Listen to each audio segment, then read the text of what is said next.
Hello and welcome once again to Red Gaming Tech. My name is Amata. Today is the 21st of June and this time I'm bringing you some rather interesting comments regarding Shenmue from the series creator Yu Suzuki, who took to Reddit just a couple of days ago to do an AMA and revealed quite a few little tidbits during that AMA. First of which is that 11 chapters will make up the full Shenmue story, which of course is returning soon with the heavily anticipated Shenmue 3. Now, this kind of varies from some people's original understanding that the story would actually make up 16 chapters, but Suzuki did say as far back as 2010 that 11 made up the full story, so I'm not quite sure where people got 16 from, but I guess when a series has disappeared for God knows how long, then speculation is going to run wild, and he did reiterate this in the Reddit AMA. And he said, quote, "There are a total of 11 chapters that make up the whole story. Over the past 14 years, I originally planned for there to be 4 or 5 games to the series. If at all possible, I would like to still realise the full story of 11 chapters." Now, Shenmue, which of course came out in 2000, was considered the first chapter. The second chapter was then delivered in a manga, which was set between that and the second title.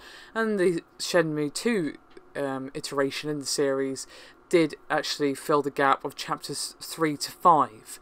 So basically Shenmue 3 runs chapter 6 to question mark, and there have been people speculating that it would indeed cover chapters 6 to 8, and their logic is the three areas that the Kickstarter video actually focused on, that being Bailu Village and Baisha and Chobu. So basically their logic is you would have one chapter per area, that meaning it would take it to chapter 8, and then of course you'd have Shenmue 4 filling out the rest of it, and maybe possibility of a Shenmue 5, but I don't see that if he's going to be sticking to his original vision of 11 chapters. That's only of course if this speculation is correct. For all we know, it could just be chapter 6 and 7, and he could just be doing it that way. I think it mostly depends on how much money he actually gets, A, from Kickstarter, B, from Sony, and anyone else who might be interested in throwing their lot into the ring, if you would. So yeah, the budget will definitely decide the scope, which of course makes perfect sense. So I think they probably haven't decided yet. They'll probably decide when they actually have a proper vision of how the budget is actually going to be looking in the final stages. I mean, the Kickstarter has not even been up that long. 26 days remaining, and it's already made $3,471,269. So yeah, while he definitely has a vision, whether or not he can achieve that vision with the budget, well, that really depends. Hopefully he can. I think the idea of doing 6, 7, 8 in one game sounds pretty reasonable, but of course if he doesn't have the money to do that, then we might have to see it kind of left to game 4 to kind of finish up things, and possibly even game 5 if it goes that far.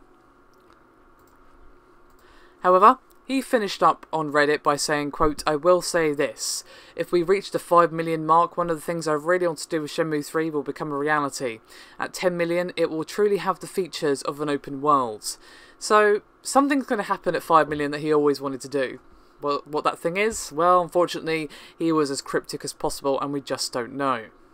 So there you have it, a little bit of an update regarding Shenmue 3 and the kind of future that we could be looking at for the series. As I said, I do think it kind of depends on the kind of funding they receive. As he said himself, if the Kickstarter reaches certain levels, then he will be able to do things that he probably wouldn't have been able to do previously. So yeah, it's just a big fat question mark at the moment, which is never fun.